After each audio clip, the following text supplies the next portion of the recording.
Dəyərli izləyicilər, bir son dəqiqə məlumatı diqqətinizə çatdırıram. Dövlət məktəblərində dəyişiklik var. Dəyişiklik nədən ibarətdir?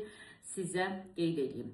Növbəti tədris ilindən etibarən dövlət məktəblərində digər dildə təhsil almaq istəyən şagirdlərin müsahibə qaydası təsdiq edilib. Globalnet.com xəbər verir ki, birinci sinifə qəbul üzrə müsahibələr ildə bir dəfə olmaqla cari ilin may-iyun aylarında, ikinci 11-ci siniflər üzrə müsahibələr isə iki dəfə olmaqla cari ilin avqust və növbəti ilin yanvar ayında keçiriləcək. Müsahibələrin keçirilməsinə bağlı Nazirlər Kabineti və yerli bölmələrin rəsmi internet saytında və mediada müsahibələrin başlamasına azı bir ay qalmış elan veriləcək. Müsahibə ərizəçisinin razılığı ilə video çəkilişlər aparmaqla azı 20 dəqiqə müddətində keçiriləcək. Müsahibədə şagirdin dinləyib anlama bacarığı, rabitəli danışma bacarığı, söz ehtiyatı, hərf və səsləri anlama və tələffüz etmə, danışma bacarığı, yazı bacarığı yoxlanılacaq. Müsahibədə 12 və daha çox bal toplamış uşaq müsahibədən müvəffəqiyyətlə keçmiş hesab olunacaq. Qeyd edək ki, müsahibələr müvafiq olaraq